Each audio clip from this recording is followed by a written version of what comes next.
Hello and welcome to the Nurse Station. I'm Maria Mobley and today we are going to talk about select all that apply questions.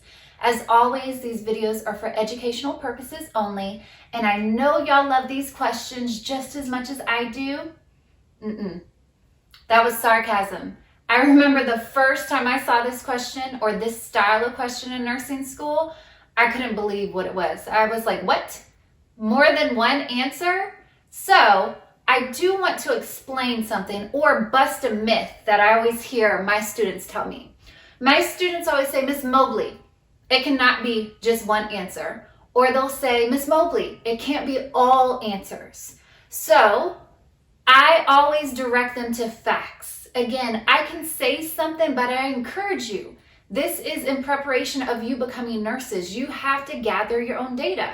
You have to look into evidence. So I send them to ncsbn.org. That is a website that has a whole bunch of information about the NCLEX licensure exam. And the information that they looked into it's called a different name, multiple response items. Same thing as select all that apply, but I'm going to read to you directly from this website. So, multiple response items, again, aka select all that apply questions, require a candidate, regardless of the number of options, to select a single response, multiple responses, or all responses as correct to answer the item. So I just want to encourage you to look at that website and read more information about your licensure exam, and also do what your teacher tells you to do in your class. If your teacher says it can't be all, then don't pick all because they are the ones administering that exam.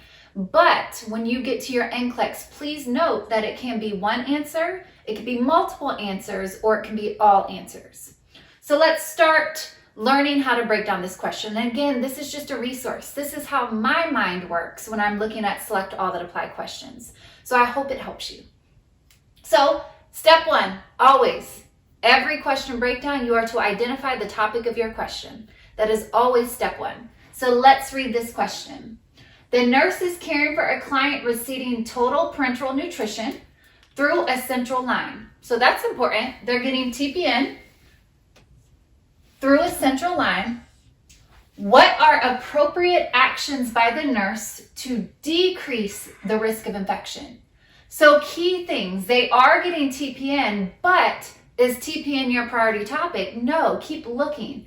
They have a central line, and we have to find nursing actions that decrease the risk of infection.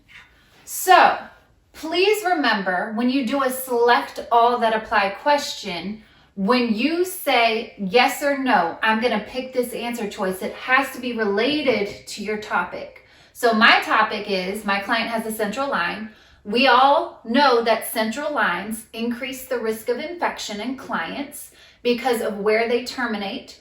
Don't those lines go all the way to the heart? So think, if I have a IJ or a subclavian and it's a hole and there's a catheter to my heart, think about the risk of bacteria or just the ability for things to travel and get into our bodies that may not have had that chance if that line hadn't been there in the first place. So we know central lines increase the risk of infection, but we have actions we can take as nurses to help try to prevent infection in our clients with central lines.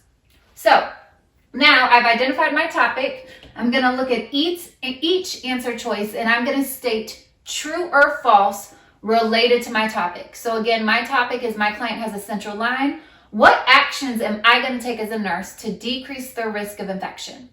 Now, I encourage you, a lot of you are probably taking electronic tests. Hold a piece of paper up over your computer and look at each item one by one. So cover everything else up with a paper, read your first topic, and state true or false. This is an action I am going to do to decrease infection. So, A, assess the client's blood glucose every 6 hours. So let's talk about this. I did underline TPN, right? And If we remember anything about TPN, we do have to assess the client's blood glucose because, they can become hyperglycemic with this intervention. Or let's say we stop it suddenly, their blood sugar can drop too rapidly if we take away TPN. So of course there's a need to monitor blood glucose. However, does that match the actual topic I identified? If you say true, you're focusing on the wrong topic. Your topic is actions by the nurse to decrease the risk of infection. So if I were to check this client's blood glucose level every 6 hours, does that help decrease the risk of infection in my client? False. That is not true. Okay, related to my topic. True related to TPN, but again, that's why it's so important to identify the topic of your question. B, immediately replace line dressings that are wet, dislodged, or soiled. Will this help decrease the risk of infection for my client? Let's pretend they have an IJ and you see that the insertion site where the catheter is going into the skin is exposed because the dressing has become dislodged.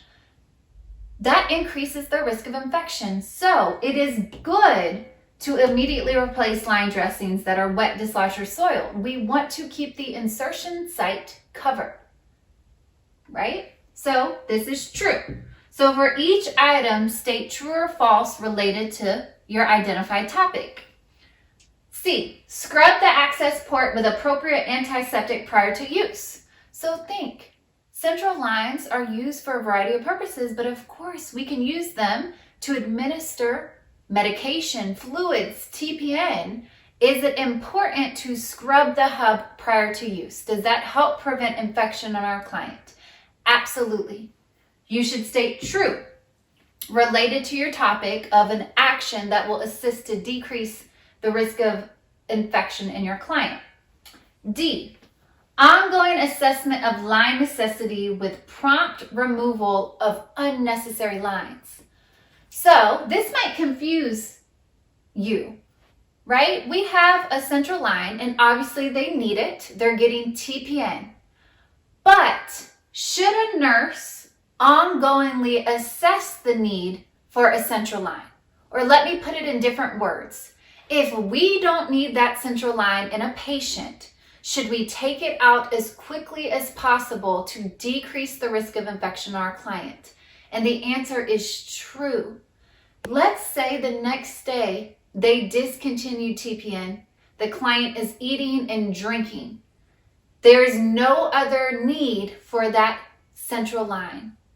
It is safest to remove it when we don't deem it necessary anymore, because if it's removed, that line, that catheter can't act as a source for infection to get into our client, okay? We should have heard of CLABSI, central line associated bloodstream infection. So we really want to help prevent those from occurring in our client. So this is true. I can tell you when I first started nursing, I love central lines. I love having access to my patient for whatever I needed, meds, fluids, whatever I needed to give them. And we didn't routinely pull them as quickly as we should have back then.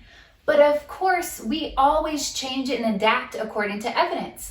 Evidence shows the longer a central line stays in a patient, the more increased risk they have for infection. So this is true. This is good. We should ongoingly assess if our patients still need this central line. And if they don't, we should promptly remove unnecessary lines. So that is true. That will help protect them from infection. And E, double verification of high alert medications with another appropriate licensed healthcare professional. Now, this is a true statement, always. If we have a high alert medication, you need to get somebody else to verify that medication with you. However, does that help prevent infection? Or is your topic for this question medication safety?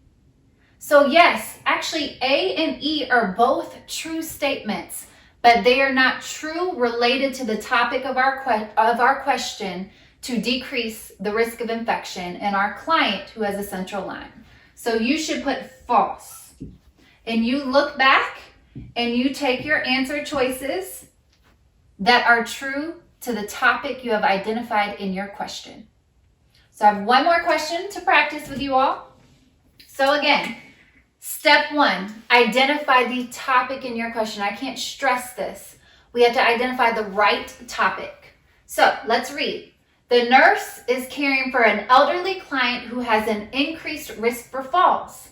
What are appropriate actions for the nurse? Okay, so your topic, increased risk of falls. And I'm sure y'all focused on elderly as well. You can underline that if you want, but my question to you is, if you have a younger patient who's at increased risk for falls and an older patient who's at increased risk for falls, we should still be performing falls interventions and actions to protect both clients regardless of age. So absolutely underline that, but please don't focus on elderly alone. Your client has an increased risk of falls, and it's saying what are our appropriate actions for the nurse. Select all that apply. So my topic that I've identified is increased risk of falls, and I need to find actions that will assist to keep my patient safe. Okay? So A, place the bed in low position. Is this true or false related to the topic I identified as how do I keep my patient safe? Who is at increased risk for falls? Okay? That is true. We always want the bed in lowest position when appropriate. If you are, for instance, doing a procedure on a patient, let's say you are catheterizing this client, yes, you have to raise the bed up to working height, right? And also to maintain sterility and all those other things you have to do while inserting a Foley catheter.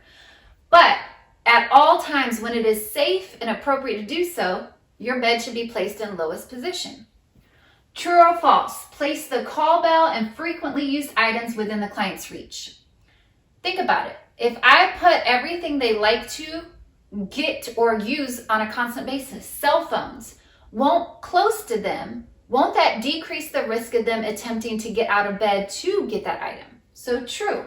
This will assist to decrease falls for my patient. C, keep all 4 side rails up. So, with falls, increased falls risk patients, it is good to keep side rails up. What side rails are appropriate is my question. Traditionally, you want the side rails up at the head of the bed, the 2 side rails up at the head of the bed. But if you are going to put all 4 side rails up and you think this is a safety answer, because our topic truly is safety, increased risk for falls, what are appropriate actions? So what are actions I will take as a nurse to keep my falls risk clients safe? If you think 4 side rails is safety, I'm going to let you know this is actually considered a restraint. So this is not a safe answer choice. We would not restrain a client who is at risk for falls. Okay? So please note that all 4 side rails up at one time is actually considered a restraint, and we would not use this as an action to keep our clients safe from falls. So that is false. D, establish an elimination schedule. So I need y'all to really think about what each question means. What each answer choice means. Why would we establish an elimination schedule? Is your topic intake and output? Is your topic, we want a schedule so we can routinely get into the room on time to assist our patient to get up while they toilet or while they are eliminating? So with fall risk clients, we establish an elimination schedule so that we can assist them at routine times to use the bathroom. Whether it be we assist them to get them into the bathroom, or maybe a bedside commode, or even a bedpan. But establishing an elimination schedule, if you routinely are going into the patient's room at a certain time to allow them to use the bathroom, won't that decrease their risk of trying to get out of bed by themselves? So this is true. This is a good action to try to prevent falls, because we know patients can fall while they're attempting to get out of bed on their own to use the bathroom. E, apply appropriate non-skid footwear. A patient that's at increased risk for falls, is it appropriate to put something on their feet for them to not slip? That is true. This will absolutely help keep them safe from falls. If you're getting a patient out of bed, you need to ensure they have non-skid footwear on. We don't want them walking in their bare feet. We don't want them walking in maybe slippers that can slip right up under them, right? Socks that don't have the grippies that are non-skid footwear. Think about how slippery regular socks can be. You need to ensure your patient has appropriate non-skid footwear on. And F, ensure there is adequate lighting in the client's room. So look at this room. It's appropriately lit versus a dark room. Does this assist a patient from falling, or does this decrease their risk of falling if they can see appropriately? Absolutely. A patient with increased risk of falls, we need to ensure appropriate lighting in the room. So that is true. So as you can see, I identified my topic, increased risk of falls, and really I should have underlined appropriate actions, because these are all interventions to keep my clients safe.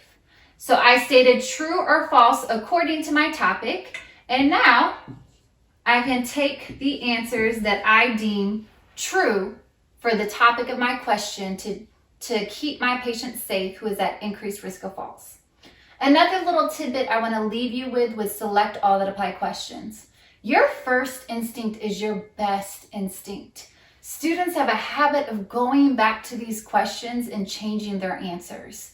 Whatever you initially grab at, it's pulling from something you've remembered, something you studied, something you heard. So I encourage you, I know it's so hard, take these questions and then leave them be, okay? Or let's say you start to select all that apply question, maybe don't even read it. If you have the ability to go back and forth in your tests, just save it for the end so you can look at it with fresh eyes. But I do not encourage you all to go back and change what your first instinct initially grabbed at related to select all that apply questions. So as always, I hope this helps you, and you can do this. I always tell my students, if I can do it, you can do it. You are needed. We can't wait for you future nurses to get to the bedside. And remember, we are always better together.